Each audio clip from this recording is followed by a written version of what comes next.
पुण्यातील धनकवडी भागातील एका आयुर्वेदिक उपचार केंद्रामध्ये मसाज करणाऱ्या महिलांचे व्हिडिओ रेकॉर्ड करून व्हायरल करण्याची धमकी देत खंडणी गोळा करणाऱ्या तिघांना पुणे पोलिसांनी अटक केलेली आहे। अटक केलेल्यांमध्ये एका कथित पत्रकाराचाही समावेश आहे। या टोळीनं पुणे शहरात 7 ते 8 ठिकाणी खंडणी उकळल्याचंही समोर आलेलं आहे।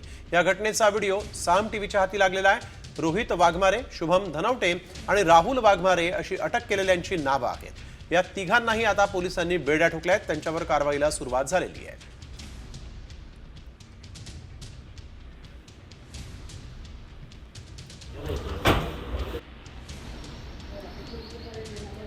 तर आपण बघतोय पुण्यात चाललंय तरी काय असा प्रश्न उपस्थित झालेला आहे। महिलांना ब्लॅकमेल करत खंडणी मागण्यात आलेली आहे आणि या प्रकरणी तिघांना पोलिसांनी बेड्या ठोकल्या आहेत। यामध्ये एका कथित पत्रकाराचा देखील समावेश असल्याची माहिती समोर आलेली आहे। ब्लॅकमेल करून खंडणी मागितल्याचा हा सगळा प्रकार आहे। आयुर्वेदिक केंद्रातील महिलांचे त्यांनी व्हिडिओ बनवले होते आणि यावेळेस ब्लॅकमेल करून त्यांच्याकडूनच खंडणी मागण्यात आली होती आणि यामुळे पुण्यातील धनकवडीमध्ये आता 3 जणांना पोलिसांनी अटक केली। अक्षय बडवे आमचे प्रतिनिधी आपल्यासोबत फोन लाईन करून जोडले गेलेले आहेत। अक्षय, काय अधिक सांगाल?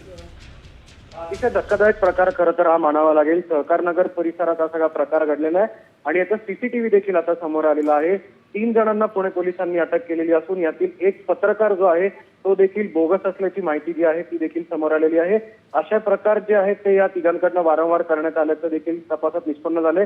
हे तिघही मसाज पार्लर किंवा जे स्पा सेंटर आहेत त्या ठिकाणी जायचे आणि त्या ठिकाणी असलेल्या महिलांना ब्लॅकमेल करायचे आणि तुमचे व्हिडिओ जे आहेत ते सोशल मीडियावर व्हायरल करू अशी धमकी देऊन त्यांना खंडणी मागायचे। त्यामुळे हा संपूर्ण तपास जो आहे तो पुणे पोलिसांकडनं करण्यात आला आणि या तिघांनाही आता अटक करण्यात आलेली असून धक्कादायक माहिती जी आहे ती सीसीटीव्ही मधून देखील आपल्याला पाहायला मिळते। बिलकुल, धन्यवाद अक्षय आपण दिलेल्या सविस्तर माहितीसाठी। तर आपण बघतोय यावेळेस पुण्यामध्ये नेमकं चाललंय तरी काय असाच प्रश्न उपस्थित झालेला आहे।